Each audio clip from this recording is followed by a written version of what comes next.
I think I'm live. So let's see. waxaan fiirinaynaa Facebook. Ka bedelayaa xoogaha descriptionka markasta on live aado Facebooka. Description waxay ku darayaan ama waxay ku darayaan wax aanan ugu talagelin. So let me edit that. Soo dhawaada dhammaantiin, masha Allah. Facebook, YouTube, dhammaan qof kasta meel kastoo ka daawanaysid. Soo dhawaada. Masha Allah. Alaykum assalam wa rahmatullahi wa barakatuh. Cadde. Soo dhawo. Let's see. I'm just checking everything. YouTube inuu sax yahay. Live u galay. Okay, ujeedaa. Masha Allah. Okay. Everything looks good. Masha Allah, soo dhawaada dhammaantiin. Waxaan bilaabaynaa barnaamijkii sabti kasta aan soo geli jirnay oo uga jawaabi jiray su'aalaha programmingka, IT-ga, business, design, all that stuff la xiriiro. Insha Allah wixii tala u baahan tahay insha Allah soo qor. Maanta waxaan la socodsiinaa in aanan ka jawaabin su'aalahoo dhan. Waxaan isku daya inaan ka jawaabo su'aalo qaarkood, laakiin su'aalaha dhammaantood kama jawaabi karo. Marka haddaanan su'aashaada ka jawaabin, karaale ahow. Waqtiga iska yar oo saacad ah iyo dadka aad u badan darteed karaale ahow insha Allah. Marka insha Allah. Alaykum assalam dhammaantiin. Soo dhawaada. Masha Allah. Let's see. Okay. I'm just checking YouTube. Everything looks good. Okay. Soo dhawaad, masha Allah.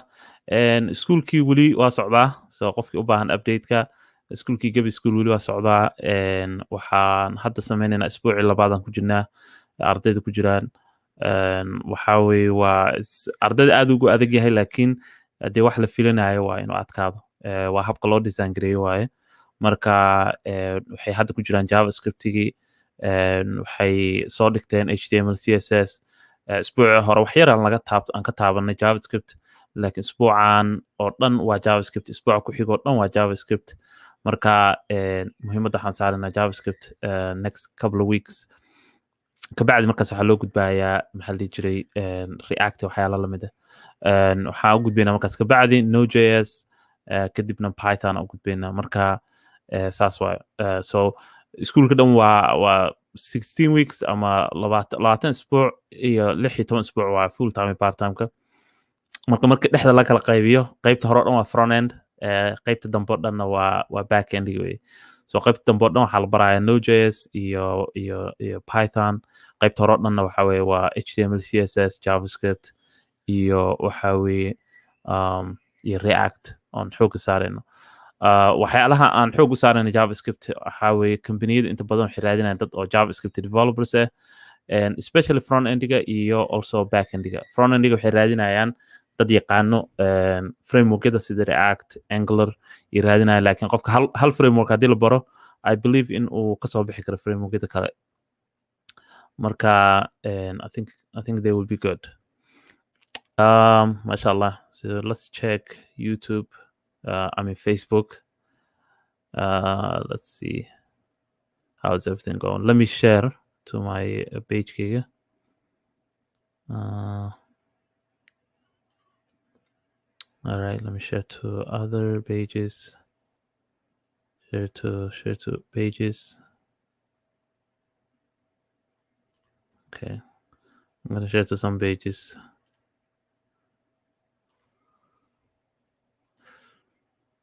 Okay. Masha Allah. Soo dhawaada dhammaantiin, soo dhawaada insha Allah. Wixii su'aalaha qabtaan soo tuura oo isku daya inaan ka jawaabo dhammaan. Laakiin waxaa laga yaabaa inaanan ka gaarin. Let's see, su'aasha ugu horeyso aan u jeedo waxaa weeye waa tan.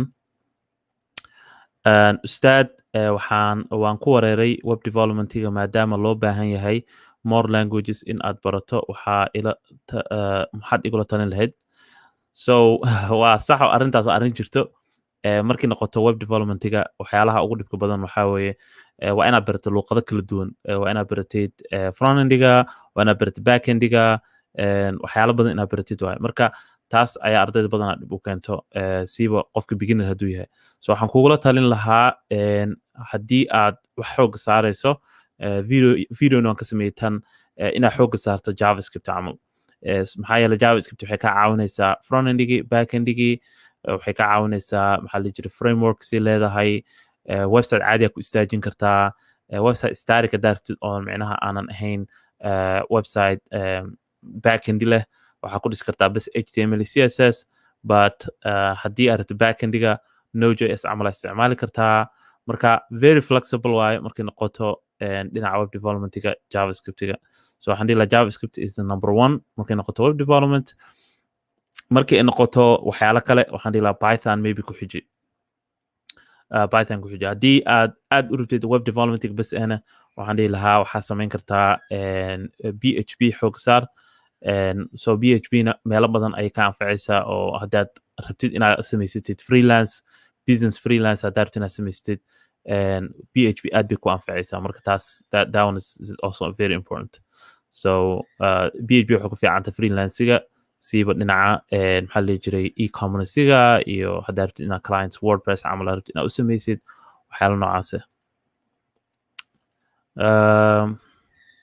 walaal waxaan ahay qof hadda bilaawo rabo computer science maxaa igula talin lahayd su-aashan marar badan aan ka jawaabay qofka hadduu bilbilaaw yahay waxaan dhihi lahaa horta marka hore inaad communityga soo gasho oo programmerska groupka ka bilaaw Somali programmers Facebook ku jiro so Somali programmers Facebook group almost 7,000 oo dad ahaa ku jiro oo developers oo Soomaali ah halkaas ka bilaaw waxaa kaloo samayn kartaa YouTube-ka ka raadi waxaa ka raadisaa maxaa la jiray crash course ka raadi haddii aad Soomaali rabtid channelkayga waad tegi kartaa waa youtube.com/Duran Ali I can just put it in a banner let me just banner here waa youtube.com/Duran Ali haddii aad English rabtidna waa YouTube ka buuxaan so waxaa gelinaysaa crash course waxaa gelinaysaa computer science crash course aan ka wadaa waxaa gelinaysaa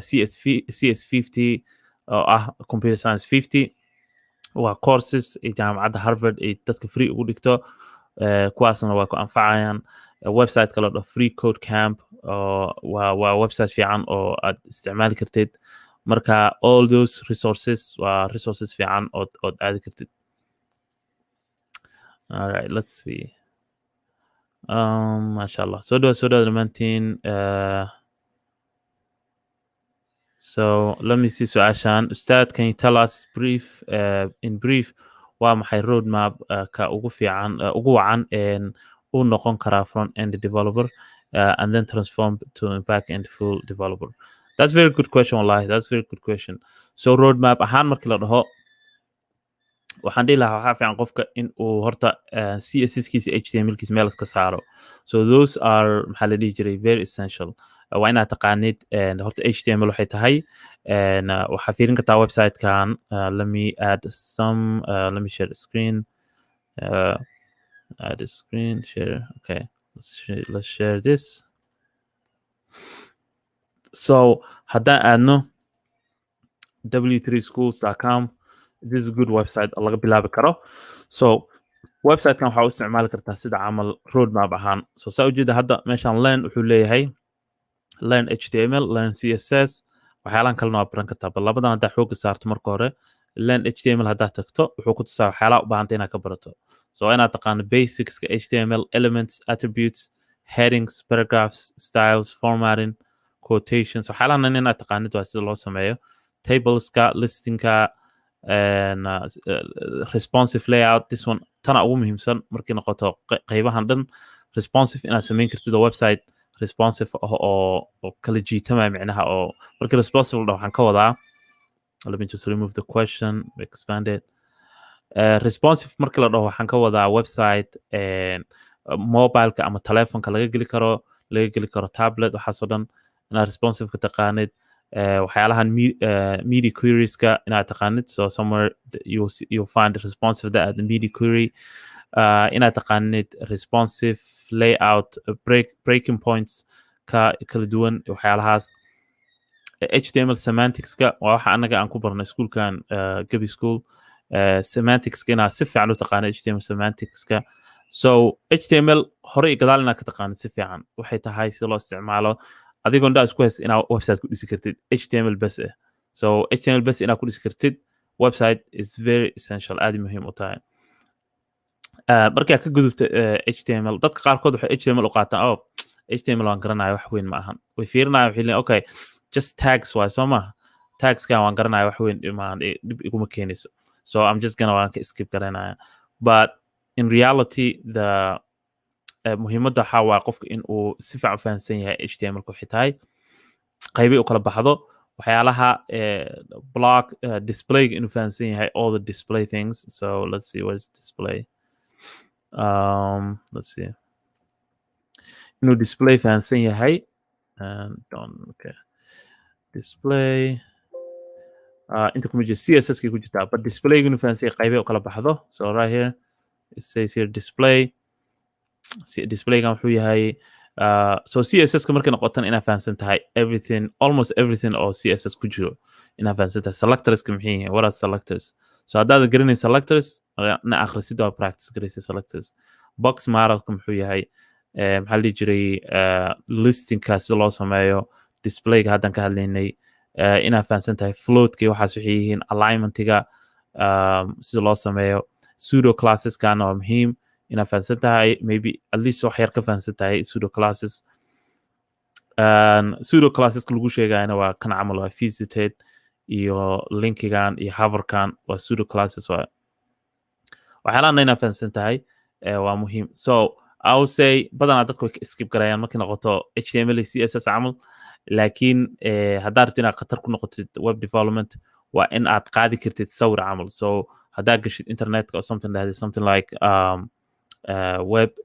okay website layout website UI haddaad dhahdid ood gashid meeshan camal kaba soo qaad website badan oo UI ka sameeyaa jiro website UI let's see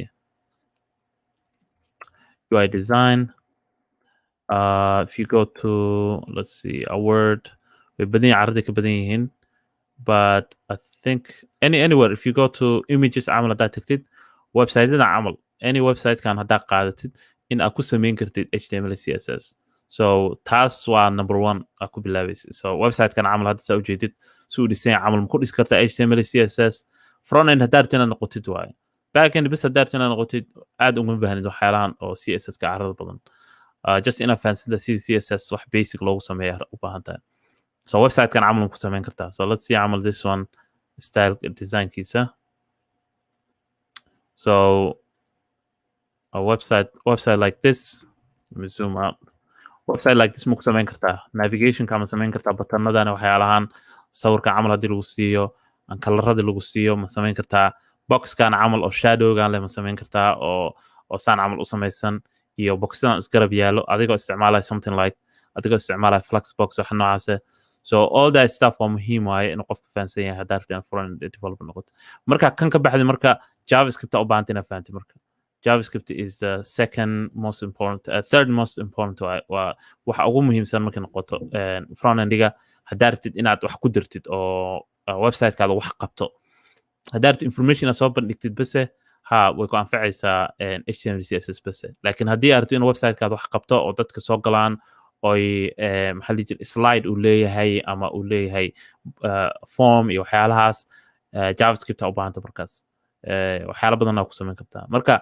that's kind of like the roadmap-ka waxa weeye labadan macallin aad ku noqoto JavaScript aad bilowdo aad khatar ku noqoto JavaScript aad fahanto qaybaheeda kala duwan iyo waxyaalaha advanced oo JavaScript-ga sida camal object oriented oo JavaScript iyo functional oriented JavaScript inaad fahansan tahay scope-ka iyo closure-ka iyo loops-ka iyo waxyaalahaas oo dhan inaad fahansan tahay maxaa la dhihi jiray prototype inheritance waxay dhahaan prototype inheritance it sounds very complicated lakin ma ahan it's not that complicated waatana so waa class le waaye so luqado kale haddaa aadid prototype inheritance JavaScript waxaa laga wadaa classka le waaye exactly so waa kana class inheritance ka wadaa so waxyaalahaas in ay yara fahansanta xoogaha si fiican u taqaanid and then markii aad si fiican u fahantay waxyaalahan asynchronous javascript aad fahansan tahay waxay dhahaan asynchronous javascriptiga waxa weeye waa subjectiga ugu muhiimsan ay ka mid tahay javascript sibo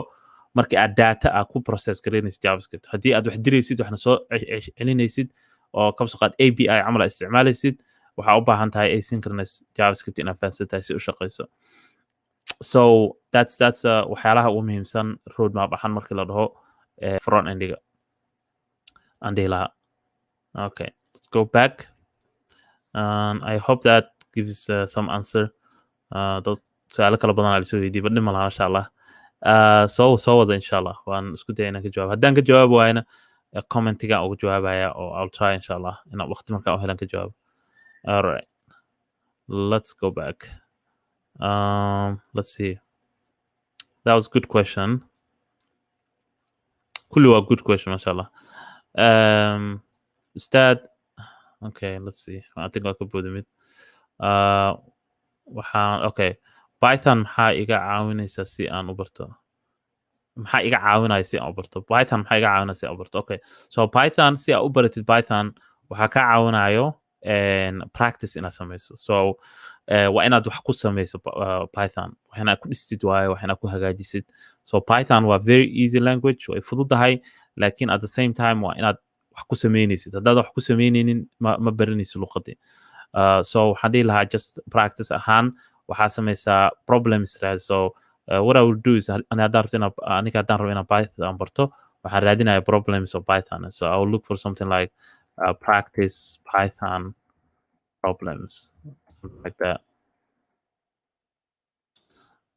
so there's this website lot of practice python let's see code bad python problems okay so what kind of problems of python let's see warm up sleep in I don't know what this is so kan camal wuxuu ku leeyahay su'aalaan ku weydiinaya and then wuxuu ku leeyahay inta ku qor and then raan gare it's not the most intuitive ma ahno ma qatar ma eko laakiin let's see 200 python exercises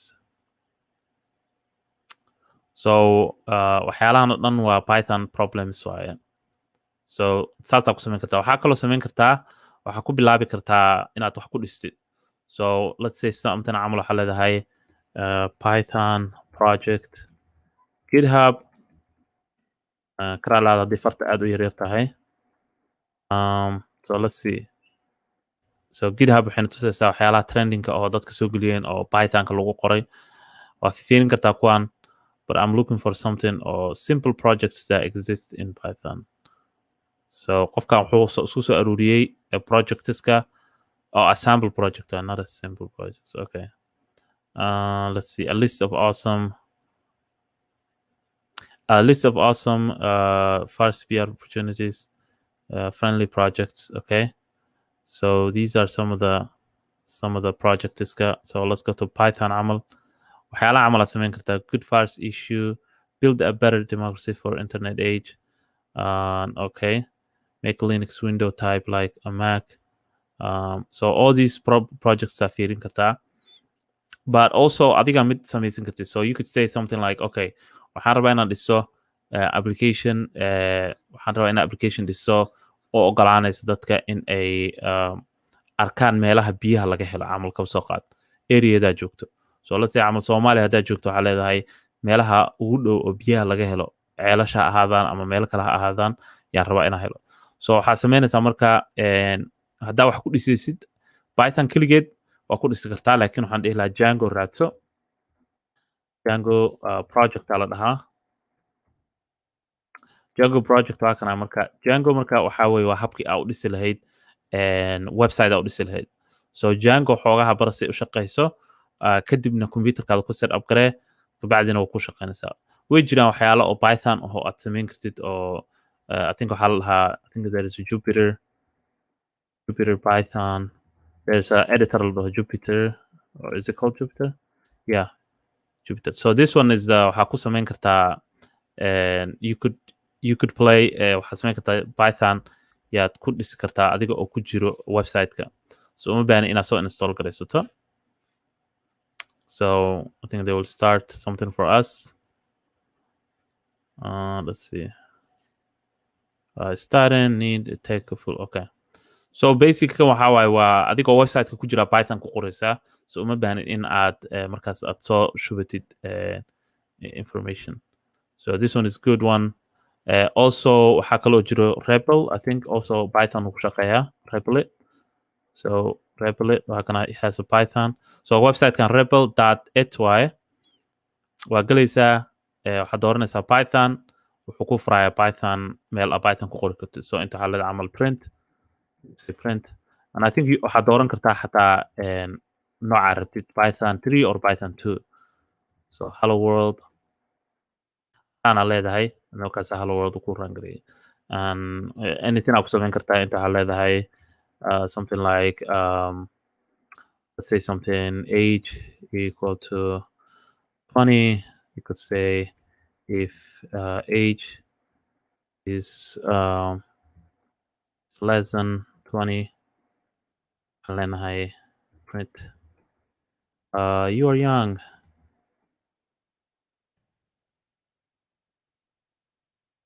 and then else ku tuurin halkan waxaan tusaa exactly sida oo aad u isticmaali kartaan rebelkan else waxaan leenahay print you're old okay so now kan haddaan tirtirno and we run it says you're old because age is greater than 20 markaas and then haddaan dhahno 18 wuxuu leeyahay you're young so rebelkan I'll share it inshallah waa wax aad ku run gareyn kartid ku practice gareyn kartid maxaa la dhihi jiray python waxaa ku practice gareyn kartaa javascriptigii wax kastuu leeyahay so rebelkaas rebel.it aa la dhahaa is very good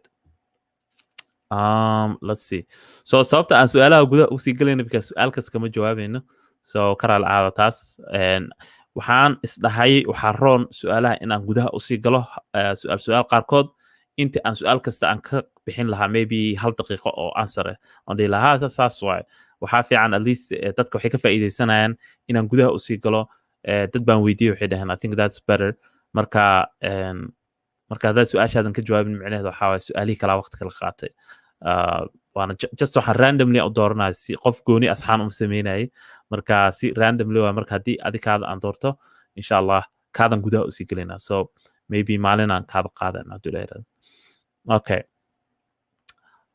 masha allah so soo dhawaada dhammaantiin soo dhawaada wixii su-aal soo geliya su-aashaada waxaa laga yaabaa in la doorto let's see waxaan raadinaya su-aal aan gudaha usii geli karno si uu qof kasta uga faa'iidaysto masha allah let's see so that was a good question let's see okay I have a question waxaan ahay qof hadda bilow ah rabo science-ka maxaa igula talin lahayd taas waan ka jawaabay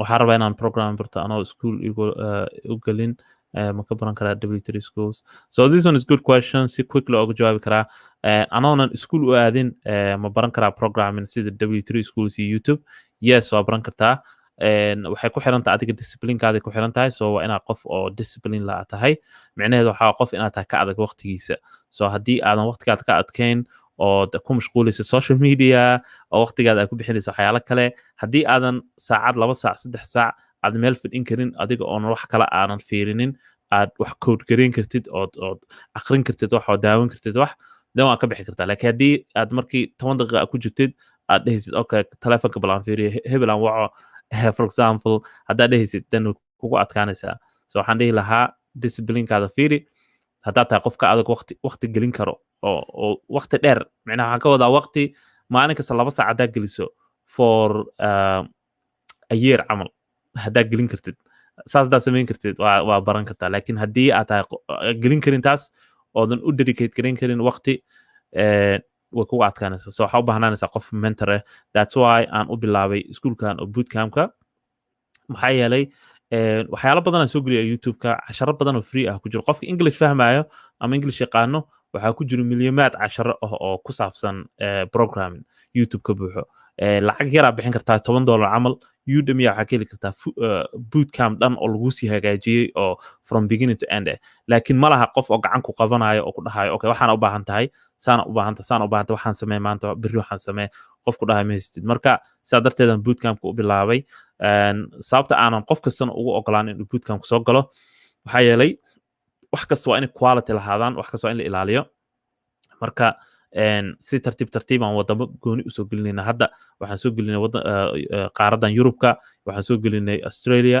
so haddii aad Yurubka ku nooshahay any country oo Yurubka ku yaalo waa ka qayb qaadan kartaa Gabi School haddii aad Australia degan tahay anywhere in Australia oo dhan weli New Zealand kuma soo darin laakiin insha Allah waa kusoo darayna because New Zealand Australia is kind of like exactly the same so Australia haddaa ku nooshahay anywhere Australia waa soo geli kartaa si tartiib insha Allah African waan kusoo dari doonaa Asian waan kusoo dari doonaa laakiin waxaa waaye waa step by step waaye so waa baran kartaa adig keliga laakiin discipline badanaa u baahan tahay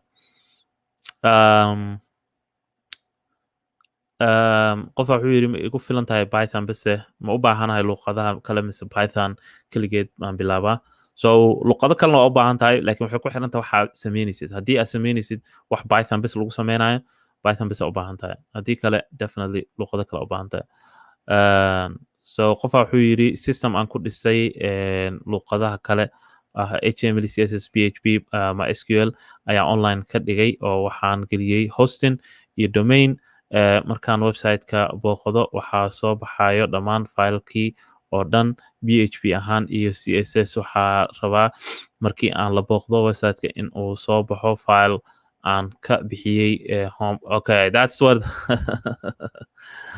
so su-aashaada so qofkan su-aashii soo weydiiyey waa Facebook so ma arki kari qofka magaciisa laakiin problemkaada meesha ku jiro waxaa waay meesha ugu dambeyso aad dhahday home.php waa inaad dhahdo index.php so indexina u bixisid waa kaas haddaadan index u bixinin ma shaqeynayso so waxaa ku bedeshaa home waxaa ku bedeshaa index ind so waan kusoo qorayaa si aad u aragtid index.php ku bedel filekaas magaciisa and then insha Allah taas way ku xalinaysaa good question assalaamu calaykum macallin waan ku mahadsan tahay barnaamijkan waxaan ku weydiin rabaa BOS system dhisidiisa ayaan rabaa wax iga siin kartaa warbixin so BOS waxa waa point of sale waxa weeye waa meesha oo maqaayadaha ama dukaanada camal marka aad maraysid aad lacagta aad bixinaysid aad marinaysid kaarkaada oo lacagta laga qaadayo and at the same time isla markaasna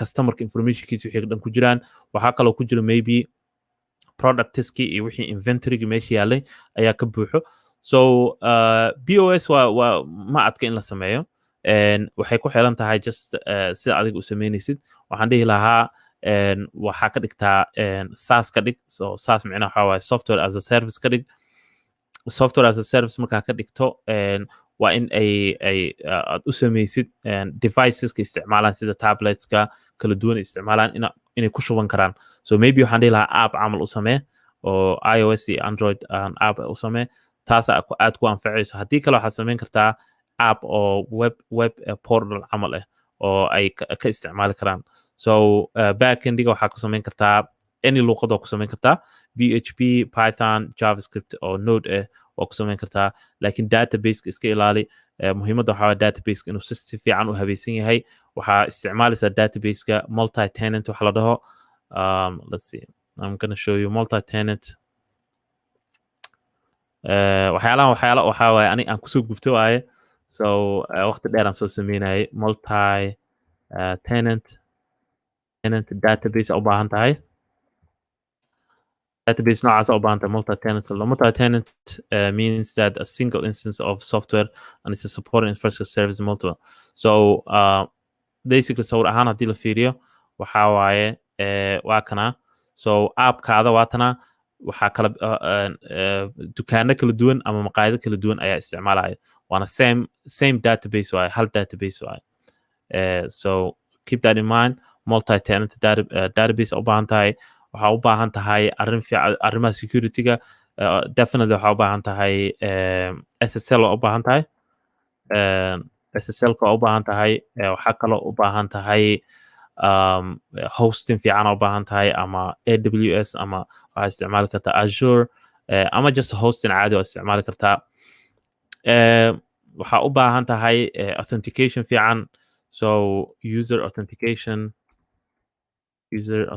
fiican u baahan tahay user authentication waxaa front endiga back endiga iskula xiriiri lahaayeen so qofka markuu login dhaho maxaa la sameynayaa marka that's also important waxaa kaloo u baahan tahay front end fiican so haddii aragto websitekaada inay isticmaalaan kaba soo qaad just inay u isticmaalaan maxaa la dhihi jiray devicekooda oo point of saleka websitekaada waa in uu leeyahay wax la dhaho waa inuu leeyahay BWA inuu yahay BWA fiiri waa waxa weeye waa progressive web apps so BWA-ga waxay ka caawinaysaa waa websitekaadi oo sida app camal ah so aad bay ku anfacaysaa marka websitekaada ama applicationkaada waa inay fudud tahay waa inay responsive tahay 100% waa in ay UI-ga uu micnaha UI-ga si u egyahay applicationka waa inay qurxan tahay oo fudud tahay so batanadan inay waaweyn yihiin oo markii mobile ahaan laga dhiga ama tablet ahaan batan kala taaban karo so taas waxa weeye haddii aadan rabin in websiteka applicationkaad app ka dhigtid oo mobile app ka dhigtid so BWA xooga saar haddii aadan app ka dhigaynin so waxyaalahaasan kugula talin lahaa as a qof oo sameynaya BWA BOS sameynaya okay let's see a lot of good questions mashallah aad u mahadsantiin assalaamu calaykum waan ku salaamay cilmiga cyber security-ga waxa uu muhiim u yahay soomaalida waxaan codsan lahaa school gebi Soomaaliya la soo gaarsiiyo cyber security so insha Allah waan soo gaarsiin doonaa hadduu ilaahay yiraahdo waa step by step so mustaqbalka insha Allah waxaan soo gaarsiin doonaa assalaamu calaykum walaal how do you stay motivated while learning coding so this is a good question waxa weeye waa how do you stay motivated while learning to code sideed micnaha usii micnaha motivated u ahaan kartaa ama qof oo raba inuu wixii barto markaa codingka baranaysid sidee usii wadi kartaa waxaas so dad qaarkood ka caajisaan dad qaarkood wax kale ku mashquulayaan how do you stay motivated camal the best advice aan siin karo oo motivatedka waxaa waaye in aad la shaqayso dad ama inaad dad u shaqayso those are the two ways inaad dad la shaqayso oo arday camal kaba soo qaad haddaa la shaqaynaysid oo you working with a team haddaa la shaqaynaysid then you don't want to let them down micnaha ardayda inaad qaybta adiga lagu xil saaray inaad hoos ooga dhacda ma rabtid so shaqadii waad samaynaysaa sii wadaysaa applicationka waad sii dhisaysaa at the same time haddaa qof u shaqaynaysid oo application u dhisaysid qof ma rabtid qofkaas inuu ku dhaho lacag baan kugu siiyey wixina ima dhisaysid inuu ku dhaho ma rabtid so waad sii wadaysaa so accountability waa number one so labadaas waxay tusayaan accountability-ga so accountability u baahan tahay qof oo aad la shaqaynaysid ama la baranaysid ama kaa warqabaayo ama ku baraayo waxyaalahaas u baahan tahay so motivated taas ku siinayso waxaa kale oo motivate ku siin karo waxaad jecesha inaad samayso so application aad jecesha haddaad rabto inaad dhistid for example aniga camal waxaa ii yaala boqolaalo applicationno oo aan bilaabay laakiin aanan dhamaystirin so maybe I can show you waxyaalaha aan bilaabay aan welina aan dhamaystirin waan ku tusi karaa let me open my computerkayga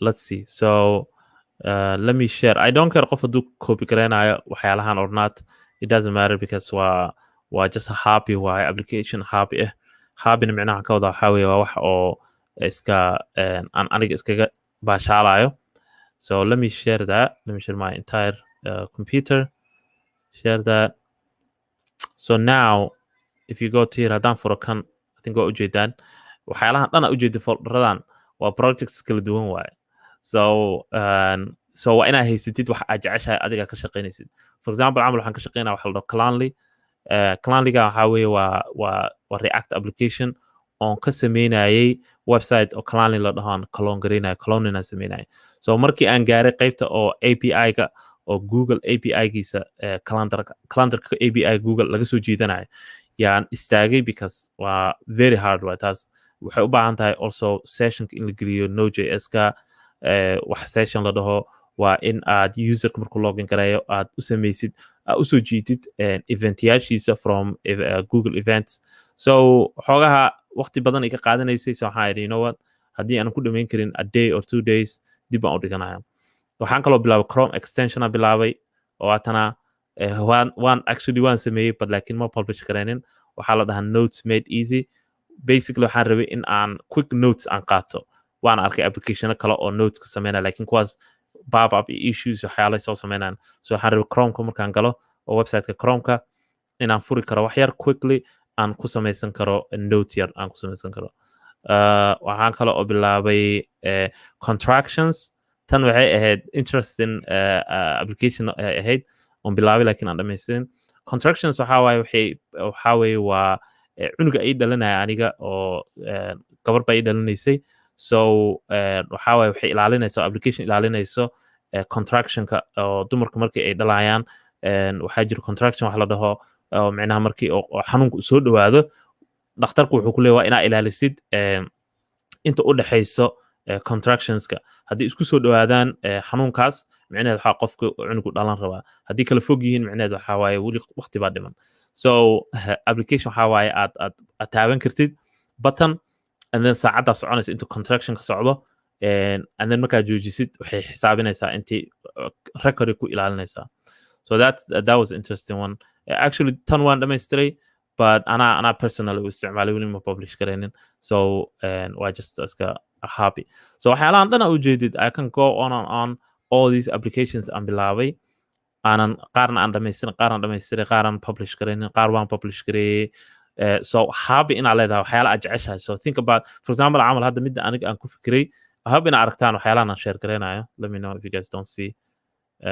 haddaan arkin middan hadda aan ka fikirayo oo contractionska waxay imaaday because cunuga ii dhalinaya so and I was like okay let's look for application oo aan ku ilaalin karno contractionka waan waay application so I couldn't find any application oo fiican oo modern kuwa aan soo baxay waa kuwa oo waa hore la sameeyey maybe 10 years ago it doesn't look good but functionality gu shaqeynaya so waxaan rabaa wax inaan sameeyo maxaa la jiray functionalityna leh qurxan very clean and easy aadan ku wareerinin something like that so waa inaad ku fikirtid okay what can I build haddii aadan meeshaas gaarin oo micnaha waxyaala dhisi karin then think of like website camal inaad dhistid so what can I build with CSS HTML maxaan ku dhisi karaa so those are things to keep you motivated in aad micnaha aad see with this code inaad dhistid so I hope that answers that question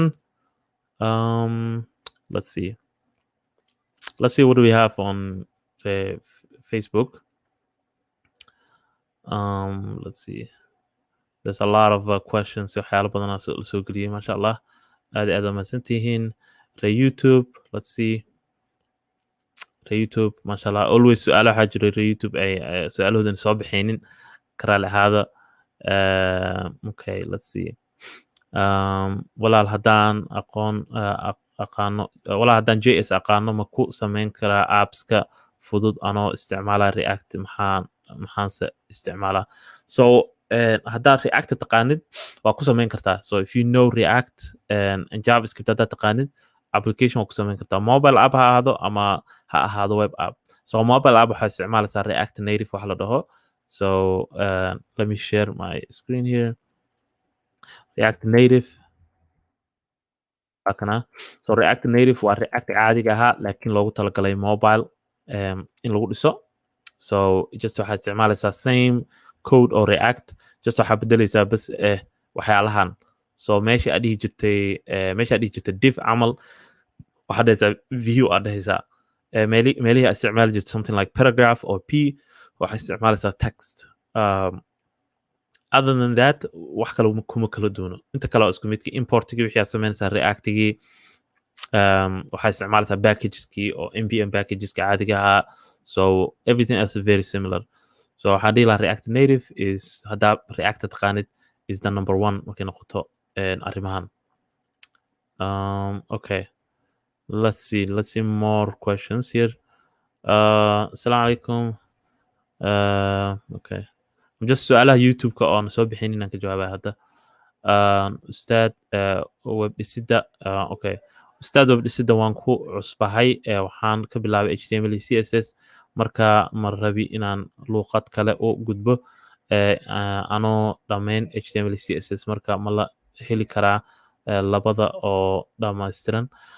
So HTML CSS actually anigana channelkayga waan ka bixiyey micnaha waan soo geliyay casharo so waa fiirin kartaa so haddaa gelisay something like Duran Ali HTML YouTube-ka waa helaysaa iyo also Duran Ali CSS haddaa gelisay waa helaysaa.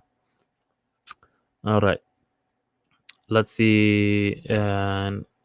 waxaan ku weydiina okay. Macalin Duran waa okay. waan ku salaamay qofka WordPress-ka ku samaysta website-kiisa iyo qofka Java ku samaysta website maxay ku kala fiican yihiin qofka si fiican u barta WordPress muxuu luqadaha kale uga baahan yahay so su-aasha xoogahan taabtay dhowr jeer aan ka hadlay su-aasha oo ah WordPress haddaad ku samayso website-ka iyo haddaad coding caadi ku samayso luqadii rabta ahaato maxay kula duwan yihiin WordPress waxaa badanaa loo isticmaalaa ganacsiga so haddii aad rabtid in aad business aad samaysid oo dad clients ama u samaysid website meesha adiga aad kasoo dhisi lahayd wax kasto zero WordPress already kusii dhistay wixii so uma baahnay in aad micnaha usii gashid so waxaan dhihi lahaa WordPress waa ganacsi haddaad samaynaysid oo freelance camal haddii aad website adiga dhisanaysid oo happy iska yahay ama kaba soo qaad u yahay waxa adiga aad rabtid inaad dhistid then waa isticmaali kartaa code ama WordPress aad isticmaali kartaa midka adiga ku shaqeynayo for example aniga ahaan marka aan dhisayay website-ka let's say I was building something like Gaby School camal WordPress aan u isticmaalay front endiga so Gaby School qaybtaan marketingka oo website-ka this is WordPress waaye but markay noqoto qaybta ardayda portalka ma ahan micnaha WordPress ma aha waxaan ku sameeyey PHP laakiin waa dee wax horaan u haysta waaye waa arrintii oo Alif Cloud-kii yaan soo clone-gareeyey and then waxaan ka bedelay waxaan u baahanahay and then waxaan ka dhigay student portal so just waxaan ka bedelay kalaradii iyo habkay u shaqeyso iyo database-kii waxaan ka bedelay and then I changed the table kala duwanaan geliyey and then waxaan kala bedelay maxaa la jiray waxaan u baahanaan ka bixiyey so adiga kugu xiranta waxaa rabtid inaad samaysid ba markay noqoto business oo ganacsi u samaynaysid then WordPress is good adiga haddaad samaysanaysid wax gooni ah then waxaa u baahan tahay markaas waxaa rabtaa samaysan kartaa WordPress or luqadda oo gashan kartaa midka adiga ku fudud waxaan ku weydiinayaa computer noociisa ma ku xiran yahay waxaan haystaa computer iska yar especially markaad baranaysid luqadahan programming waxyaalahan computer aad powerful uma baahnid laakiin mararka qaarkood aad iskaga baahan tahay computer xoogaha iska fiican so haddii computerkaada aad geli kartid YouTube aad daawan kartid waxyaalo aad furi kartid Microsoft Word aad ku qoran kartid wax save garaysan kartid oon problem waxaas ku keenaynin aad micnaha ku samayn kartid browsingka tabs badan aad furi kartid browserkaada then programming ku samayn kartaa uma baahna computer weyn kale السلام عليكم sidee loo sameeyaa expire registration ma garanayo waxa code expire registration السلام عليكم ustaad system ama so let's see this one system ama project dhammaystiran oo PHP iyo CSS ah qof meel kala joogo source code-kii ii soo diray email ahaan anna fileskiisii oo dhan one folder baan ku shubay laakiin fileska ah database.sql ka ah sidee database-ka ugu access gareeyaa so haddii aad rabtid inaad saa samaysid horta PHP fileka PHP horta kuma shaqaynayso browserka caadiga so let's give you example camal let's see so haddii aan furno screenka so PHP file camal kaba soo qaad let's say something like intaa mid ka furayna hadda let's say something folder cusub aan samayno aan dhahno something like PHP project camal aan dhahno aan furno waxaan ku furaynaa editor aan ku furaynaa so let me open the editor-ka so waxaan gelinaynaa file oo PHP inta gelinaynaa something like index.php index.php haddii aan browser ku run garayno ma shaqaynayso sababtoo ah PHP waxay u baahan tahay server inay ku run garayso waa inaad server u samaysid so serverka I don't know why this is taking forever but serverka waxaa kasoo jiidan kartaa let's see where is it serverka waxaa kasoo jiidan kartaa aniga waxaan isticmaalaa midkan la dhaho Largon Laragon server. So you could download this one. oo ku shaqeyn kara waxaa kale oo jiro ku la dhaho Zamp server waaye computerka kusoo shuban kartid micnaha waa application oo server ka dhigaysa computerkaada so Zamp is good too so Zamp camal u baahan tahay I'll share the link maxaa yeelay PHP waxay u baahan tahay server PHP keligeed ma shaqeynaysa hadda meesha camal PHP noogu jirta let's write some PHP here PHP let's say something like echo and dhahno hello world let's close it and then that's it let's save it so tan waxaa laga yaabaa inaan raan garayso let's see actually actually yeah it's not gonna work ma shaqeynayso browserka dan ku furno let's choose application let's go to how do you open the browser so let's grab it here and open it here so ma jeedid browserkan ku raan garaynay browserku wuxuu noo soo saaray PHP ga caadiga ahaa ma shaqeynayso so waxaa u baahan tahay server inaad ku raan garaysid kabacdi serverka kugu shaqeynaysaa so something like let's say PHP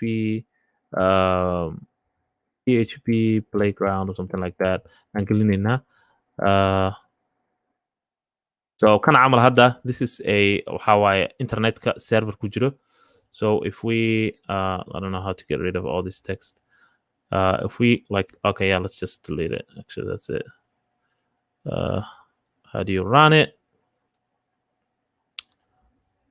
god okay so let's see let's reset is there anything here so let's do that if we add some PHP here let's say echo hello world aan ku darno still loading so kan camal wuxuu sameynaya maybe waa server waaye wuxuu sameynaya execute gareyna uu raan gareyna PHP da so mar kasta waxaa u baahan tahay meel server ood ku raan garin kartid PHP da let's see kan sandbox waaye okay why is there no PHP sandbox oh I think rebel ka xataa uu leeyahay maybe let's see let's go to rebel always ku caawinaysaa haddaa haysatid so let's see PHP rebel yep no it's not there where is it PHP CLI let's run it so okay yeah so rebels are ujeedaan very useful waaye so waa ku raan garayn kartaa most of the time fileka hadduu yahay .php uma baahnid like closing PHP inaad samaysid marka hore so fileka o dhan waxaa haddaa rabtid inaad ka dhigtid PHP waxaad samaynaysaa kora ka bilaabaysaa and then wuu ku shaqeynaya so hadda hadaan raan garayno it should say hello world waxyaala badanaa ku raan garayn kartaa if statement waxaa rabtid so waxaa u baahan tahay server u baahan tahay kuma shaqeynayo maxaa la dhihi jiray meel caadi ah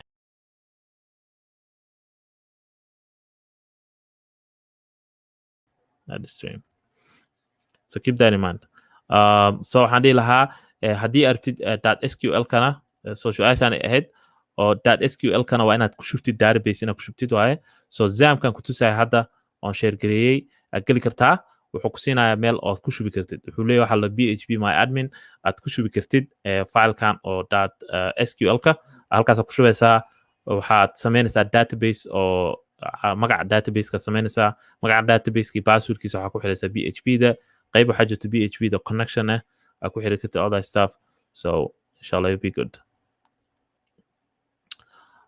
waxaa kaloo soo geli kartaa Somali programmers so problemkaas haddii ku haysto soo sharax su-aashaada micnaha natus problemkaada and then inshallah dad badana kaaga jawaabaya su-aashaada okay masha Allah soo dhawo dhammaantiin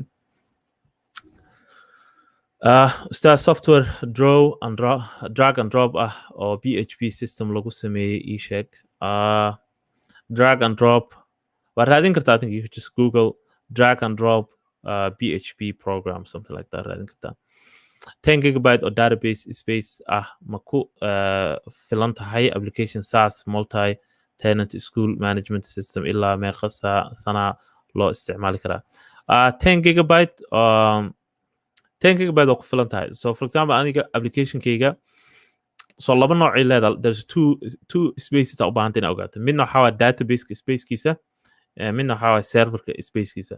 So badanaa serverka iyo database waa isku same space waaye. I would say database haddii aadan wax kala gelinin badanaa wuxuu qaadanaya hadda keyga camal wuxuu marayaa aniga oo iskuulo badan ku jiraan oo application full fledged oo dadka aad u isticmaalaan. Databaseka culeyskiisa waxaa waaye about maybe like 15 megabyte camal waaye. Laakiin serverka oo faalasha ku jiraan oo PHP faalasha wixii ku jiraan maybe waxaa laga yaabaa inay tahay faalasha dhan marka la iskuulka geeyo aan ka wada iskuulka bes ee faalashiisa waxaa yeele waxyaalo kala badanaa ku jiro iskuulka keligiisa faalashiisa maybe waxaa laga yaabaa inay tahay 50 megabyte camal maybe 70 megabyte inay tahay. So waa kuu filan tahay 100%.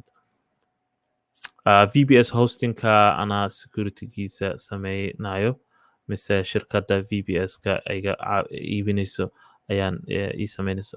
Badanaa VPS haddaad VPS hosting haddaa helaysid already securityga waxaa sameynayo hostingkaas. Qofa wuxuu yidhi imise waqti ayaa soo gashaa live. Waxaan soo galaa sabti kasto oo sabti kasta subaxiyaan soo galaa. So subaxii 10 markay tahay US Central Time Somalian ay tahay I think waxaa waaye around like 7 PM camal. Europe-na 3 or 4 PM markay tahay sabti kasto. Okay, assalaamu calaykum Duraan. Waxaan rabay Linux Kali Linux ayaan inta igu badan waqtiga ku bixiya sidee igu faa'iideysan karaa macallin. Wallahi wax badan kaagama sheegi kara Kali Linux because aniga ma isticmaali arrimahan oo cyber security-ga iyo arrimaha security-ga la xiriiro aad uma geli. Linux oo dhanna ma isticmaali so wax badan kaagama sheegi kara. Linux command waan garanayaa so haddii aad igu weydiiso wax commands-ka cd ls all that stuff sida loo sameeyo file loo navigate gareeyo all that stuff waan kuu sheegi karaa laakiin other than that wax badan kaagama sheegi kara. Assalaamu calaykum Duraan. Ethical hacking wax iga sharax. Ethical hacking definitely wax badan kaagama sheegi kari because aniga ma sameeyey just waxaan sameeyaa kaliya aniga difaacaan ku jiraa because applicationo badan aan leeyahay website badan so difaacaasaan ku jiro bes ahaan ka bartay wixii aan sameyn lahaa laakiin wax badan kaagama sheegi kari dhinaca oo actual ethical hacking-ka. And also ethical hacking-ka definitely waxaa ku jiro in general waxaa ku jiro programming inaad baratid waaye at least inaad luqad ama laba luqadood taqaanid sida Python iyo maybe like inaad taqaanid C++ ama Java noocaas wax noocaas inaad taqaanid. And also waxaa kaloo u baahan tahay ethical hacking only bes ma ahan hacking oo coding inaad ku hackerayso wixii but inaad baratid hababka loo exploit gareeyo systemyada. So software badan waxaa jiro lagu traagareeyo website-yada aad ku ogaan karto website-ka vulnerabilities ku leeyahay. So actually software badan oo la sameeyaa jiro oo just website-ka magaciisa gelinaysaa and then it will tell you everything oo website-ka ka qaldan. Ma SSL certificate mu leeyahay kan mu leeyahay kaas mu leeyahay ma intee laga geli karaa login ma lagu sameyn karaa kuwa xataa waxaa jiro aad dhihi kartid try in website-kana login garayso and then waxay isku dayayaan all the maxaa la dhihi jiray waxay isku dayayaan web password-yada dhan oo macnaha ay horey loo soo daayay oo dadka hacking-ka sameeya ama macnaha leaking-ka sameeyo ay soo daayeen ay ku dayayaan. So a lot of times dad qaarkood waxay ka dhigtaan password like password 123 so and then software waxaa jira checkrena waxaas. So ethical hacking-ka waxyaalo badan aa soo hoosgalo ma ahan just only inaad sida qol gasho sida aad code wax ku hackerayso but there is a lot of things soo hoosgeli karo. Assalaamu calaykum ustaad waxaan ku weydiinayaa front end ma ku shaqaysan karaa. This is a good question. Front end ma ku shaqaysan karaa? Yes waa ku shaqaysan kartaa front end laakiin ogow front endigu wuu isbedelay haddii aad u malaynayso front endiga inuu yahay just HTML CSS bese waa arrintaas waa hore waaye sheekaas waa lasoo dhaafay. So front end haddaad rabto waxaa u baahantay inaad taqaan HTML CSS macallin inaad ku taorto number 1 JavaScript inaad khatar ku tahay ood ka dhex bixi kartid JavaScript haddana waa inaad taqaanid at least hal framework inaad taqaanid waaye sida React Angular or Vue inaad taqaanid one of them. So intaas haddaad taqaanid waa inaad taqaanid horta sida API-ga loo soo jiito API fetching waa inaad taqaanid sida loo diro API-ga wax loo geliyo all that stuff back and forth kaas and then design-ki style-ki wixii inaad taqaanid framework-yadaana sida la isku xirxilaa all that stuff. So waxaas haddaad taqaanid waa ka dhex bixi kartaa oo shaqana waa ku heli kartaa laakiin HTML CSS bes maaha anymore. Can you make a Assalamu alaikum? Can you make a video on how to deploy a Django to cPanel or show an example now if you have a time? So an example ma tusi kartaa sida Django loogu diro sida Django loogu diro cPanelka ama hostingka. So let's actually the reason sababta aanan hadda kulligeed intus karin because wax badan ma sameynin oo micnaha inaan Django meel u diro badanaa waxaan isticmaalaa on just waxaan geliyaa waxaan geliyaa meeshaan lo GitHub and then waxaan ku run gareeyaa something like Heroku camal. So waxaan dhihi lahaa Heroku is a good option. Heroku is a good website ood ku hosti garin kartid maxaa la dhihi jiray Django-gaada iyo anything else aad ku hosti garan kartaa. So let's actually let me log out and Galaton personalkayga that was the Gaby School key, Gaby School. So let's go here. So you will see that projectile dhowr xaba igu jiro and maybe not. Okay. Accept the rules. So waxyaalahan igu jiro saa ujeedid Django project igu jiro halkan. So Heroku waa free waaye lakin also waa limited waaye. So waxay ku siinayaan limited space oo free ay ku siinayaan. Then haddaad inaad gadatid ana lacag ka bixisid. So this is a to-do list app oo ku sameeyay Django. Waxaa kale oo jiro I think this one is also Django waaye. Let me see. This is a Django. Yeah, Django waaye.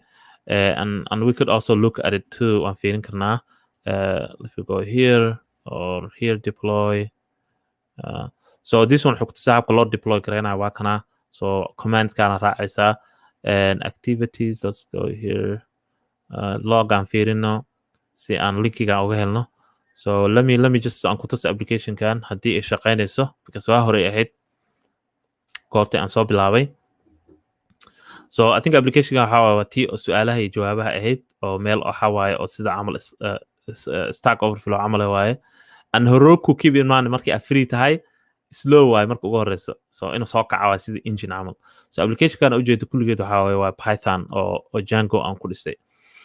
And so waxaan sameeyey waxaan ku host gareeyay Heroku qaybta oo frontendiga oo HTML-ka wixii template-ka waxay ku jiraan GitHub.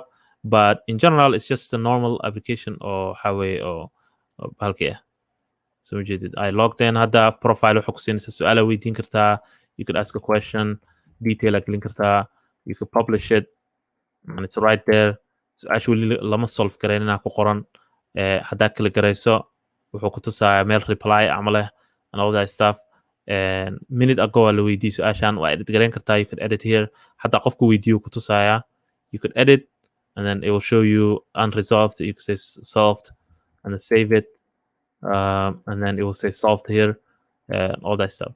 So waxaa just a PHP, CSS iyo waxaa Django. So Heroku is a good option, but waxaa weydiisay cPanel ka see loogu diraa. So we can actually look for it. How to host Django to cPanel or control panel.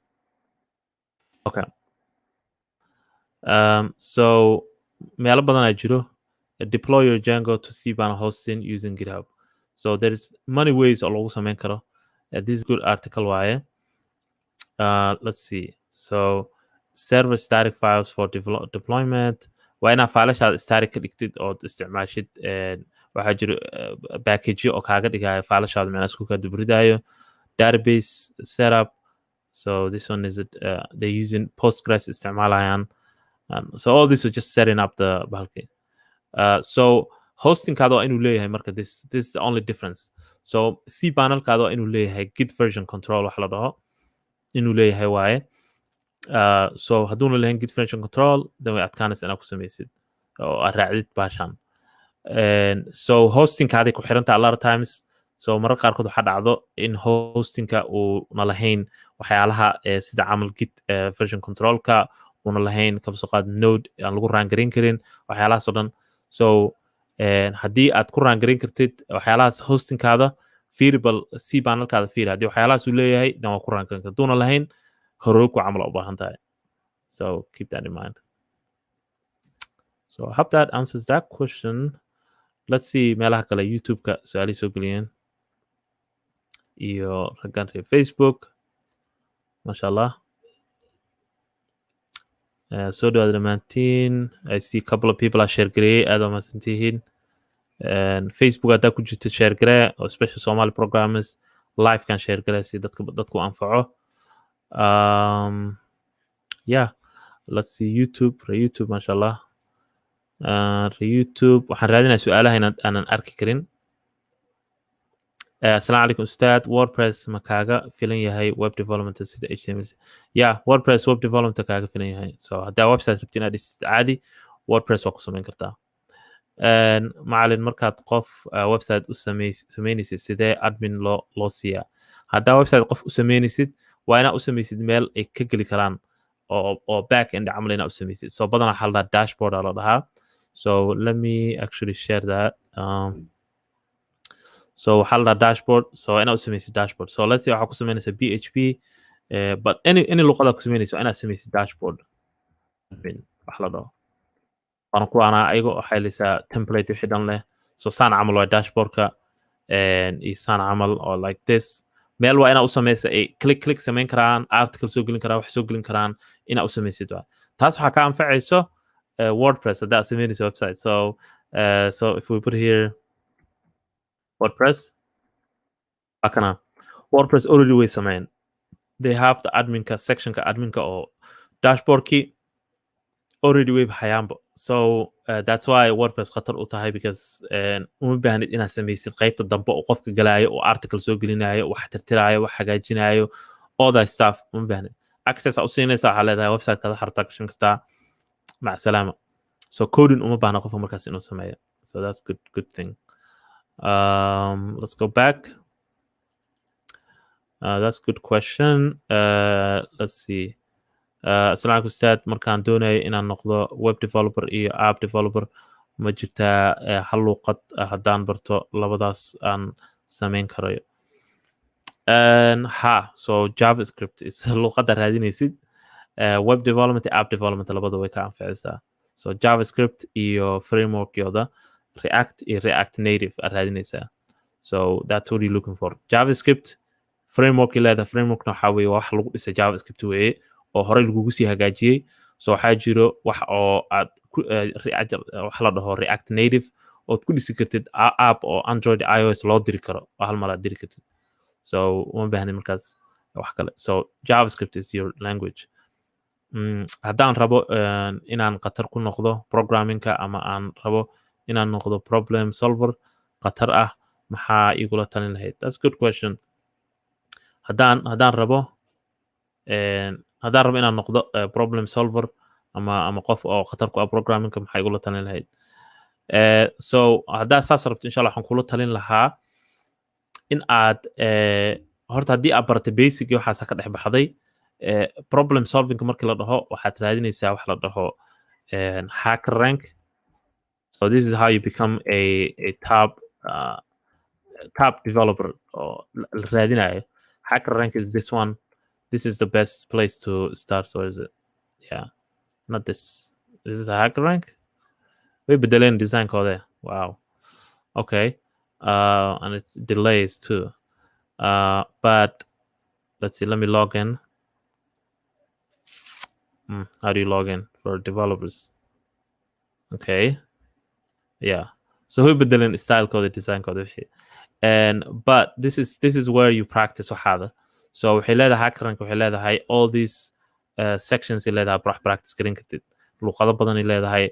So mujeed all these issues haddaad interview hadda u diyaar garoobayso waa kana. Everything u baahanta interview waa kana. Interviewyaasha iyo meelaha shaqooyinka aad raadinaysid. Problem solving waa kana. So basic problem solving. So you want to become problem solving? This is meesha ka bilaabaysid. And then you could test yourself. Problem solving. Let's go here. Waa kuwaan waxyaalaha u baahanta problem solvingka, dynamic arrays, array manipulation. So that's the beginningka. Waa arrimaha treega la xiriira binary, all that stuff. So this is jidka u baahanta inaad qaadid haddaad inaad ku noqoto qof laga yaabay oo developer ah. So once cabaar aad samaysid aad comfortable ku tahay mid kasta aad haddaa geliso maybe 10-20 daqiiqo 30 daqiiqo aad fahmaysid problemka and then maybe another 10 daqiiqo 15 daqiiqo kale aad ku xallin kartid then you good to go markaas waad samayn kartaa so dynamic array camal haddaa geshid then waxay ku siinayaan waxaa u baahan tahay instructionka waa waxaan all this example ku siinayaan and then halkaana ku bilaabaysa inaad ku shaqaysid boom boom meeshaana ku qoraysaa luqadda rabtaa dooranaysa aniga python ay ugu jirto you could choose any language you want php javascript ruby java all that stuff and then waxaa xalinaysa problemkaas so that's your jidkaada meesha u baahan tahay stop sharing oh I can just say stop sharing okay oh that was not good okay so do dhamaantiin masha allah waxaan fiirinaya su-aalaha kale mar dhowaan soo gebagabeynaynaa let's see any other question waa badan yihin su-aalaha but I'm just waxyaala waxaan dooranaya oo iska leeyahay dadka dhan ay anfacayaan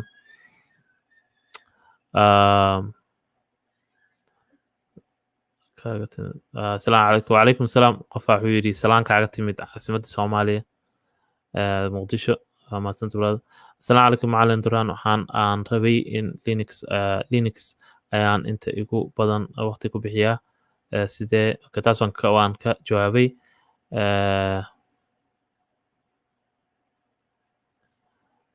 live-ku su-aalo maadaama yahay qof dhowr su-aalood miyuun helayn so ma garanaya waxa ka wada laakiin haddaa su-aalo kala duwan qofku weydiin karaa de malaha ustaad c panel summary ahaan hal mar dulmar sida uu u shaqeeyo this is a good question c panelkas u shaqeeyo noo dulmar okay so c panelka let me share my screen let's go back to here c panelkas u shaqeeyo let me just get the cpanel cpanel website-kooda waa kana you go to their website but cpanelka wuxuu ku jiraa hosting kasta ku jiraa company kasta oo hostine badanaa waa wuxuu egyahay saan camal waay it looks like this let me get a good one that looks nice decent let's get this one or this one they all look very similar but let me save it so I can zoom oh no I cannot zoom okay never mind so suu egyahay basically waa sidaas c panelka waxyaalaha lagu garto oo waxyaalaha micnaha u baahanta inaad ka ogaato waxaa weeye waa meesha laga maamulayo websitekaada so host company hostingka ku siinayo waxyaala badan uu leeyahay for example failashaada meesha ka maamuli lahayd wuxuu leeyahay file manager wax la dhaho meesha aad backup ka samaysan lahayd uu leeyahay databaseka meesha ka maamuli lahayd waa kana so database cusub haddaad rabta inaad samaysatid php my adminka waxaa weeye waa meesha databasekaada failish waxa ku jiro haddaad rabta inaad aragtid php my admin aad isticmaalaysaa maxaa kale domain haddaad rabta inaad ku dartid so badanaa waxaa u baahan tahay website kala duwan inaad ku host garayso hostingkaada oo website kala duwan loo isticmaalo domainka halkaan ugu dari kartaa subdomain haddaad rabta inaad samaysid halkaan ugu dari kartaa subdomain waxaa waaye sida camal school.soandso.com camal something like that so waa magac hoos imaanayo websitekaada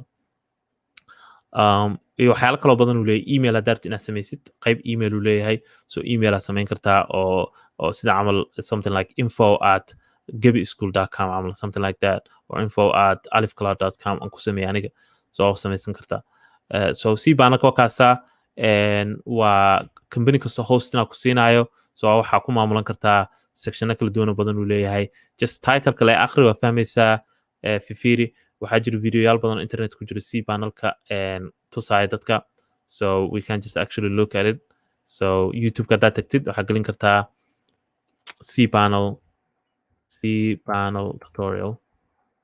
tutorial c panel waxay u taagantaha waa control panel 14 minutes qof kugu sharaxaya waa kana 21 minutes all this stuff so I'll say put it YouTube geli and si fiicana lagugu sharaxaya okay assalaamu calaykum duraan waxaan ku weydiin lahaa css framework keeba wacan tailwind or bootstrap that's a good question css framework kee ugu fiican tailwind or bootstrap run ahaanta aniga midna ma isticmaalo hadda si active la uma isticmaalo bootstrap ma wax badan isticmaalay tailwind wax badan aan ka maqlay oo aad uma isticmaalin just practice wax yaraan ku practice gareeyey oo like project yaraan saan aan ugu tataabtay laakiin markaan arkay inaad u baahan tahay xoogaha in aad baratid qaybaheeda kala duwan iyo sida u shaqayso waan iska dhaafay laakiin dadka badanaa hadda waxay leeyihiin tailwinda ka fiican issues leeda laftarkeeda tailwindiga waa magacyo dhaadheer oo waxaa ku jirayo codekaada aadan haddii qof kale developer kala imaado ku wareerayo siiba magacyada classka so that's only one of the issues laakiin waxaan dhihi lahaa safe bet haddii aad rabtid waxa micnaha oo aad hubto 100% bootstrap is good haddii aad rabtid waxa cusub oo laakiin oo shaqada ku fududeynayo oo isleedahay micnaha website dhaqsaa ku samaynaysaa waa waxa way tailwind so tailwind waa habka cusub oo loo sameeyo website-ka markii noqoto css-ka inaad classyo waxa samaysato laakiin bootstrapna waxa way habka hore oo safe ah oo aad isleeyahay micnaha dadka intood badan way fahmayaan so I would say kay ugu fiican waxay ku xiranta projectiga ku xiranta samaynaysid waxaan dhihi lahaa bootstrap waa is the number 1 and then tailwind is number 2 but I think labadooda is kind of like aad la iskuguma barbar dhigi karo maxaa yeelay exactly same maaha labadooda so tailwind waxa weeye waa just waxa weeye waa hab xoogaa ka duwan tahay bootstrap waa system already habaysan oo wixii oo dhan already ku sameynayo oo already si habaysan tailwindigana waxa weeye waxa harta ka qaadanaysaa oo sida buffet camal waa oo ka qaadanaysa waxa hartid so xoogaa way kala duwan yihiin WordPress ma kaaga filan yahay web development yes qof software developer-ka maxaa looga baahan yahay inuu barto security-ga ka barto security qof web developer maxaa looga baahan yahay inuu ka barto security-ga so that's a good one and we can look into it inshallah let me see be animation yelan no I don't have any water so okay qofka developer maxaa looga baahan yahay in uu ka barto security-ga so that's good question aan fiirin karno so qofka developer-ka in security ka barto waxaa looga baahan yahay dhowr wax waxaa looga baahan yahay website-kaada horta say uga ilaalin kartaa dadka inay hackereeyaan that's a big question se maxaa samayn kartaa si aynan u hackereen website-kaada the easy first step ugu horeeya waxaa weeye SSL certificate inuu leeyahay website-kaada SSL certificate waxaa laga wadaa it's right here so website-kaada inuu quful leeyahay qufulkaas kor ku yaallo so SSL certificate lock so quful noocaana camal inuu leeyahay website-kaada like that calaamadaas inuu leeyahay hadduuna calaamadaas lahayn HTTPS then website-kaada 100% secure maaha that's number 1 midda kale waxaa weeye forms inaa iska ilaalisid hacking forms aan gelinayna inta iska ilaalisid formska any form aad geliso website-kaada so hadda for example camalkayga haddaan tago like let's say alif cloud camal aan tegaynaa qaybta waxaan tegaynaa let's say something like contact us camal aan tegaynaa let's go to contact what is it contact us form halkan ku yaallo formkan aniga ma host gareynayo so formkan waxaan isticmaalayaa company oo third party company waxay dhahaan oo company oo aan ahayn alif cloud so haddii isku dayda inaa hackeris ma shaqeynayso because companygaas ilaalinayo laakiin aniga haddii igu jiri lahaa habka formka iskaga ilaalinayso waxaa waaye ama habka lagu hackereyn karo formka waxaa weeye formka camal waxaan sameynaya something waxaan gelinaya something like this script waxaan leeyahay source not even source let's say script waxaan leeyahay cancel script integally cancel log alert alert hi you're hacked okay and just waxaan gelinaya into script so as you can see waxa weeye waa javascript code waaye codekan haddii uu aasaan u dirto uu database-ka galo then you're hacked waa lagu hackereeyay that's waxaa la dhahaa arrintaas waxaa la dhahaa what was it I always missed out the name of that waxaa la dhahaa it has a name but this is basically waxa weeye a way to hack your website-kaada oo micnaha haddii aadan sanitization u sameyneynin formkaada caadiya loo hagareynayaa. So that's one way. Another waxaa iskaga ilaalin kartaa marka kan haddii aad rabin in saan lagu hagareeyo oo informationka la geliyo. Waxaa kaloo informationkan lagu sameyn karaa waxaa la sameyn karaa even hataa PHP code waa la raangarayn karaa halkan. So I can do this. So PHP, I can do something like that. PHP, and then I could say something like I could target a database, something like that. Waxaan dhihi karaa, let's see, something like waxaan dhihi karaa waxaan gelin karaa actually PHP maaha, even hataa waxaa la gelin karaa SQL. So waxaa la dhihi karaa select everything, and then waxaa la dhihi karaa select everything, and then we could say just to delete, and that's it. So tanaa loo diraa databasekaada, or select a table or something like that, and then delete command loo diraayaa, and your database is deleted. So wixii databaseka ku jirna waa la delete gareeyay. So how do you waxaan iskaga joojinaysaa, iskaga ilaalinaysaa? Waxaad samaynaysaa waxa la sanitization. Formkaada waxaad samaynaysaa uma ogolaanaysa wax kasta inuu soo diro. Waxaa ogolaanaysaa bis inuu soo diro qoraal, only text soo diraa leedahay. And you can look for something like how to sanitize forms, something like that. Sanitize forms. Raadin kartaa forms with JavaScript ahaan oo ku samayn kartaa. So this is a good way. So how to validate and sanitize input forms. So micnaheedu waxaa waay markii formka qofka soo geliyo wax see ugu diidaysa in waxyaalo kale oo micno daro soo geliyo meesha. Waxaa ku samayn kartaa, so kan soo majeedid wuxuu isticmaalaa waxa la validator.js saan u egyahay. So waxaa dhahaysaa datadan aqbalaya un waa intaan, wixii datadan aan ahayn aan aqbalin. Also already wuu leeyahay maxaa la dhihi jiray baalkan wuu leeyahay. So let's put W3 schools forms.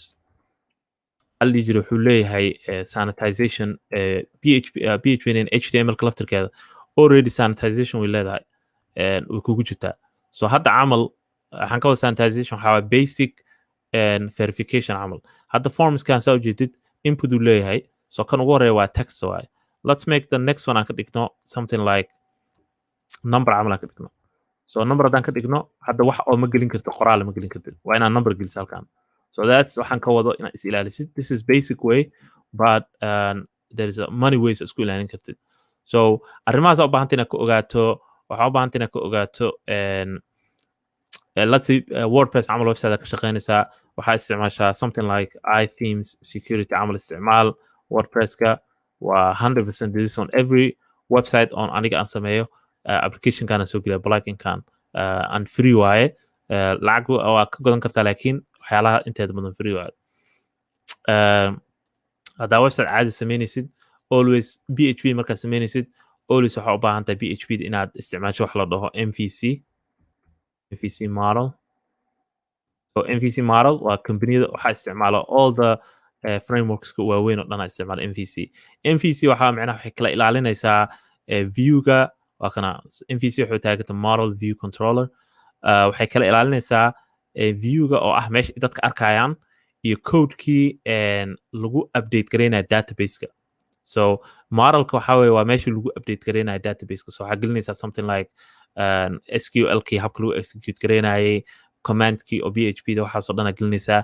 Kabacdi controllerkana waxaa wuxuu u dhexeynayaa viewga iyo wuxuu u dhexeynayaa modelka. So shaqadii ay soo dirto viewga, let's say viewga camal qofaa wuxuu soo diray form. Marka hore waxaa sanitization waxaa sameynaysaa dhinaca JavaScript-ga, and then sanitization kale waxaa ku sameynaysaa PHP aa ku sameynaysaa, oo micnaha waxaa hubinaysaa inuu validate gareysmaayo oo hab oo PHP ku validate gareynaysaa formka waxa ku jira inay wax sax ah, all that stuff. And then markaa kabacdi waxaa u diraysaa modelka. Waxaa leedahay waa kana datadii la rabo in databaseka loo diro, send it. So database ku diraysa. So waa inaad wall weyn ama derbi weyn u dhexaysiiso databasekaada iyo dadka caadiga ah. So that's waxyaalaha u baahanta intaas waa basic ahaan oo aan haddaan si u fiiriyo basic. Okay. Let's see anything. Su'aalo badan iska jiro waqtigan hadda soo gaabtay. I'll give it five more minutes inshallah, and then we'll be done with it. Let's see. soo dhawaad dhammaantiin maasha allah qof kasta soo galay. Qofka wuxuu yidhi ustaad waa maxay API? So this is good question aan ka jawaabi karo. Waan isla fiirin karnaa. So let's actually let me share my screen. So waa maxay PHP? Waa maxay API? API waxaa weeye haddii definition ahaan la fiiriyo waxaa la dhahaa application programming interface aa la dhahaa u taagan yahay. waxaa loo isticmaalaa in browserkaada camal iyo laisku xiro iyo laisku xiro backendigaada. So hadda wixii aan ka hadlayna waaye oo database markii lala xiriirayo waaye. So kaba soo qaadkan waa databasekaadii ama serverkaadii. Intana waxaa waaye waa qofkii isticmaalaya websitekaada. waxaan u dhexeeya oo shaqada qabanaya waa API-ga. So si simple ahaan haddii aan u sharaxo saas waaye. intana sidoo kale waa kana meelihii laga soo gelaya websiteka oo telefonka chattingka ooda shopping waxaa sameynaysid. intan waxaa waa databasekaadii ama waxaa waye serverkaadii. waxaan u dhexeeya marka waa API-ga weye. So waa shuruudo u dhexeeyo oo gudbinaya information kasoo qaadaya databaseka dadka tusaayo dadka qaadayo database u gudbinayo iyo API la dhahaa. marka in general that's a simple way oo u sharaxi karo API. Okay, so waan soo gabagabeynayaa. qof wuxuu yidhi what is the best free programming course online for beginners? Best free course online for beginners, I would say free code camp haddaad tagtid was the best one. So waxay leeyihiin meel aad code ku test garan kartid all that stuff step by step waxay ku barayaan. It's a good place to start. Ustaad waa maxay Heroku ama Netlify maxay qabtaan? So Heroku waxaa weeye waa meel aad ku shubin karto waa server camal waaye. So waxaa ku shuban kartaa codekaada PHP ha ahaado Python ha ahaado Node.js. So anything oo backendiga shuqul ku leh waa Heroku waaye. Netlify waa qaybta frontendiga waaye. So haddaa haysatid HTML CSS iyo JavaScript waxaa ku shubi kartaa Netlify. So waa iskula shaqaysiin kartaa labadoodaba laakiin waxaa kaaga filan Heroku camal kaaga filan wax kasta. ama Netlify ma laha ida backend ma laha. So just waxaa waye frontendigi waa un just static text camal waaye.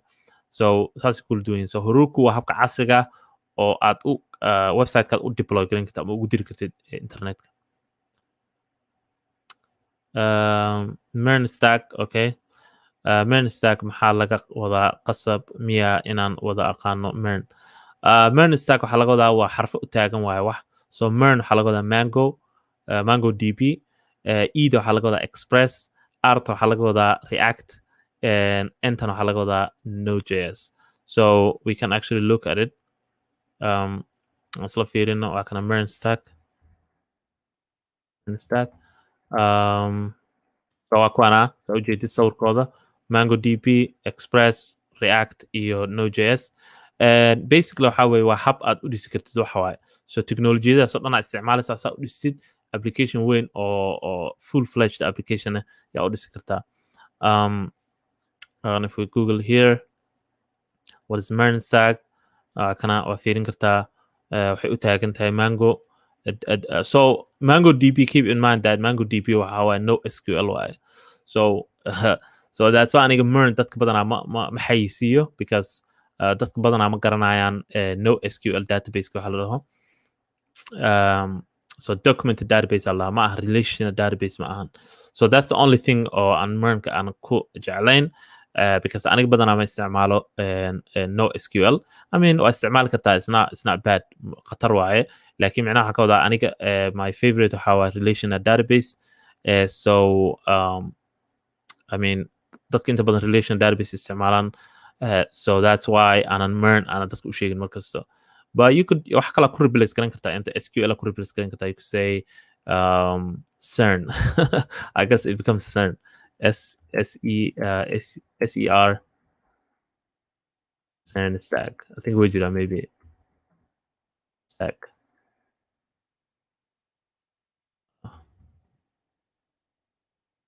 I don't know. Maybe we just maybe we just. But yeah. So that's another way to do it. Okay. That's what it is. Let's go back. All right. So MongoDB wax yar ka taabo. MongoDB saan ka wax yar oga taabtay waxa weeye waa no relational database. So let me just MongoDB. MongoDB is a source available cross document oriented database classified as a NoSQL. So waa NoSQL micnaheedu waxa waaye ma lahan table ma laha. It doesn't have a tables. So waxaa ka baratay relational database sida SQL inuu table lahaado table kala duwan each table uu leeyahay column iyo row column iyo rowgaasna ay yihiin something like name user all that stuff ID waxaas dhan ma laha cirkaa loo fiirina waxaas oo dhan so wuxuu leeyahay document one so basically waxaa sida camal JSON-ka so JSON haddaa aragtay oo file JSON JSON-ka waxaa weeye waa habka uu u qoran yahay oo sida camal u qoran yahay MongoDB-gana so waxaa isticmaala kambaniyada waaweyn so information carada ka badan haddaa haystid oo milyamaad gigabyte oo informationa waxaa u baahan tahay NoSQL because markaas SQL si fiican uma shaqeynayo it becomes really slow because indexing inuu sameeyo waa SQL-ka waa inuu sameeyo a lot of relations and connections fara badan then sheekadana stack noqonaysa way istaagaysaa ustaad waa maxay Heroku waan ka hadla taas and how to make a trail application I don't know what that means waan ku salaamay ustaad sidee ku baran karaa halkeense ka bilaabi karaa ethical hacking wax badan kaagama sheegi kara ethical hackings because aniga web developer bisaan xoog saaraa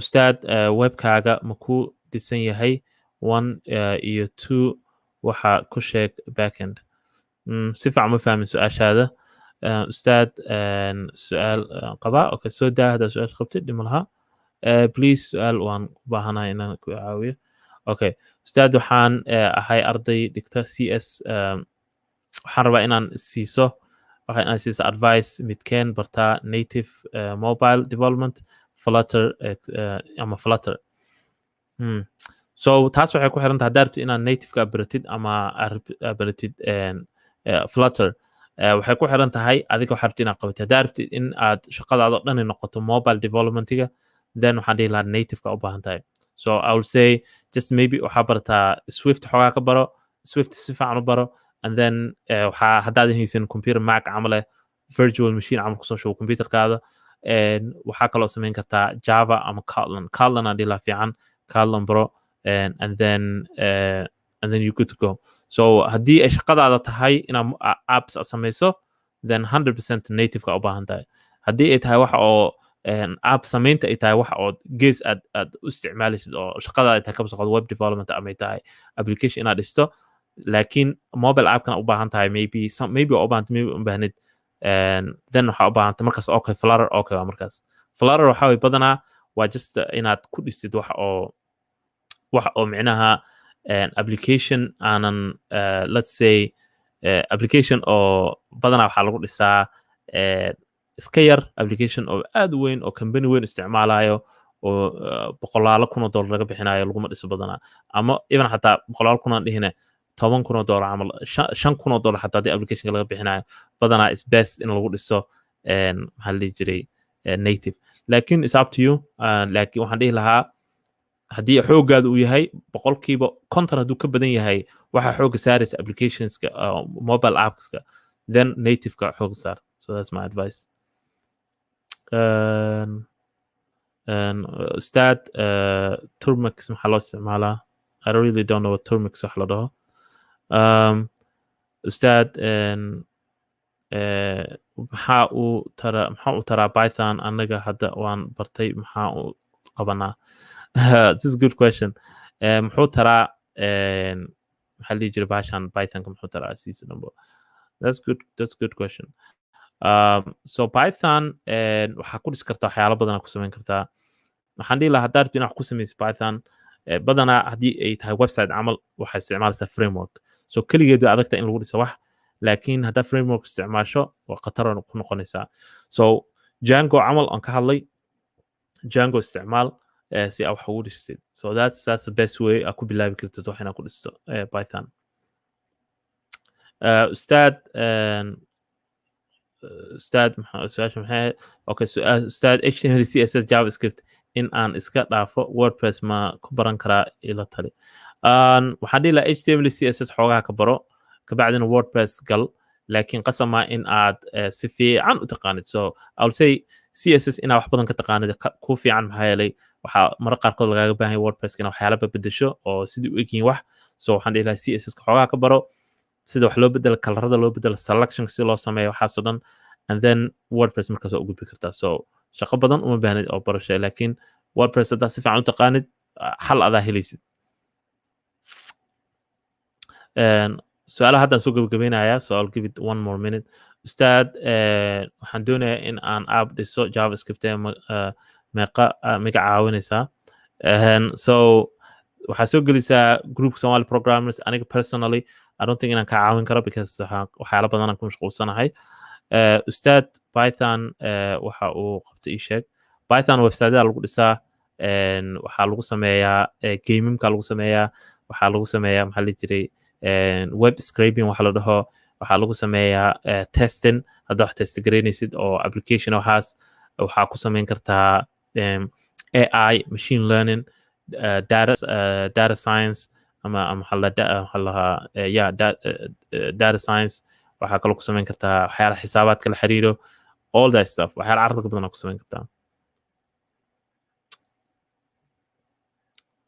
so aad oo mahadsantiin dhammaantiin insha allah intaan kusoo gabagabeynaya I know dad badan su'aal kala qabo jiraan but waqtiga iga dhamaaday so I'll try insha allah in aan soo galo next Saturday waqti fiican and also schoolkii oo gabi schoolna sabtida xataa ugu baxaa so in isku soo hagaagtaa laga yaabaa schoolka iyo live-ka so maybe dib inaan u dhignaa dhici karto but I'll try my best insha allah inaan soo galo dhammaantiin aad mahadsantiin qof kastoo su-aasha soo weydiiyey youtube-ka Durraan Cali ku subscribe gara insha allah si aad u heshid more videos halkaasaan soo gelgeliya waxyaalo insha allah Somali programmers soo gal oo Somali programmers Facebook almost 7,000 oo arday oo waxa ku jira oo arday iyo iskugu jira dad developers iyo masha allah dad professionals so su'aal kasta qabta programming groupkaas lagaaga jawaabi karaa so Somali programmers Facebook group khayr idin rajeynayaa السلام عليكم ورحمة الله وبركاته